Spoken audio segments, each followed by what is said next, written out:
Set number 3 will be played on Neo Planet S. Spawning in the bottom left-hand position as the Yellow Terran, playing for CJ Entis. His name is Bbyong. On a large losing streak, can he snap it? His opponent also not doing so well, but he did get a victory on his last match on this map. Blue Terran spawning in the top right position. His name is Turn from Samsung Khan. Let's see if he can turn this match around, because right now CJ, they're up 2-0 over their opponents already, and if Bbyong wins here, you know, Effort versus Roro, I would definitely give an advantage to Roro here, but Effort CVC has always been pretty solid throughout Starcraft 2. Yeah, in fact, Roro says this is his best matchup, but Effort certainly this is not a CVP, this is a CVC. He can win against his opponent. And even if Effort falls in set number 4, look at set number 5. Hydra is versing Tren. Tren, yes, a new player from Samsung Khan, but Hydra is a ZBP monster. Indeed he is. I could definitely see this going 4-1 towards CJ Entis should Bbyong win here. But if not, then it's very possible we could have a comeback from Khan. Yeah, in fact, that's how Khan won a lot of their matches in StarCraft 2, especially in Pro League. They start losing first few games, they start coming back and make it into a 3-3 scenario and win the ace match. I guess the biggest concern for Khan is 2 of their better players, Zhongbi and Reality, ended up losing their matches, and it's not that they played bad or anything, but it looks like just their opponents prepared better for the matches. So, you know, with the CJ Entis having that 2-0 early lead here against 2 of their more pivotal players, it's just going to be harder and harder for Khan to win as these matches continue. For now, both players are opening up very standard between, as Bbyong is going to be the one sending out an SCB scout against his opponent Turn, just playing a little bit blindly, but also just double checking to see if there's any proxies over there. Alright, building a quick factory behind this. Bbyong really wanting to go aggressive this game, but not the barracks tech, doing it with the factory tech. You know, maybe we're going to see fast Hellions once again. It worked perfectly for Bunny, so, I mean, why not do it if you're Bbyong? Well, of course, Turn, he loves to be aggressive. He is throwing down the factory. So now, if both players go into the same build, it's going to be the battle of decision-making in the same situation, and also the micro of their units. Indeed, that's true. Well, we do see Bbyong going for a faster refinery. A second one, that is. So, that's interesting. It's actually Turns. Oh, excuse me, it turns. So we're going to have to see how that plays out throughout the game here. We do have the reactor on the way for Turn as well. It's a quick starport for Bbyong.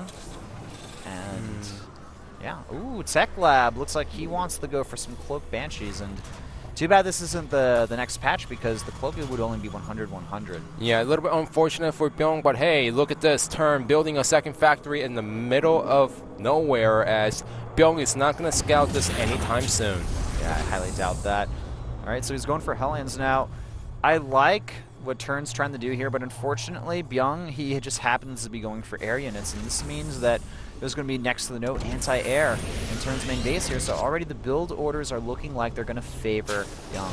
Yeah, in fact, Bbyong, all he needs to do right now is make sure he doesn't lose too many Marines and SCVs to the Hellions that Turn is producing right now. As long as he can defend against these Hellions, he will be completely fine and going to win the game.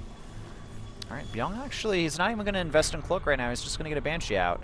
And I guess the good thing about this is Bbyong will realize what's going on. He can use his Banshee for defense as well. And whoa, okay, we have a Tech Lab add-on here for this factory. An armory. Oh, Blue Flame. Oh, that is really cool. That is cool. Turn, you sneaky bastard, man. He always finds a new way to be aggressive. Now, Bbyong still needs to be careful. He sees a Hellions. He doesn't have enough Marines at the front, and he only has 1 Banshee, so he is going to take some economic damage. He needs to split up his SCVs really well against the Hellions. He doesn't want to line those up. He needs to instantly build a supply depot wall if he wants to prevent any additional damage from being taken later on. And the match here, the splits are okay. The Hellions still, you know, they're doing a good amount of damage here, and the problem is additional Hellions will soon come in as well. So Bbyong, He needs to be prepared for this. The additional Hellions come in here. Bbyong, he must build a supply wall here. He needs to start walling off, using the barracks, something here. Oh, no! A lot of SCVs are getting picked off here. Up to 13 have been killed, and the problem is the Blue Flame will complete very soon here. The Banshee, I mean, he can eventually pick off these Hellions, but not before the huge amount of damage is done here. And I mean, at least we have the additional base here for Bbyong, so he can eventually come back into this game. But oh, the Blue Flame Hellions, if they move in here, the Hellbats are out, so they can help here. And one additional Hellion getting picked off here. The Blue Flame complete, and oh no, these SCVs still managing to line up here. The Blue Flame picking off additional SCVs. So after defending against this attack, he needs to go for a counter drop and kill up to 23 SCVs and deal the same economic damage against his opponent. The problem is Turn exactly knows what his opponent is doing, sending constant Hellions into the main base while building Vikings back at the main base to defend against the Hellbats. This is unfortunate, and just to think, what if Bbyong decided to wall off this game? Yeah, well, he was panicking a little bit. He didn't have enough resources to get the 3 supply depots after he saw the Hellion, so a little bit unfortunate for him. This Hellbat needs to do a lot of damage, but there's already 4 Hellions, and the Viking is also in position. And this means that the Hellbats won't be able to get healed too efficiently here. And look at that, the Blue Flame can deal with those Hellbats very quickly there, as they do deal extra damage to those light units. The Hellbat gets picked off there quite easily as well. So, I mean, Bbyong, he's got the extra command center, but the problem is he still is very far behind. Look at the supply difference there, 19-21 to 41, almost a double supply lead, and pretty much almost triple the amount of workers of his opponent there. Yeah, he's going to need to buy a lot of time and make sure no additional Hellions get inside the main base. That's the only way that he can try to stabilize in this game. This Banshee is no man's land, as it's going to get taken apart, no problem. And there's still a lot of Hellions on the bottom of the ramp. Alright, GG is called. Unfortunately for Bbyong, things just never really seem to work out for him in Pro League. And Turn gets another win with a really unique and solid build.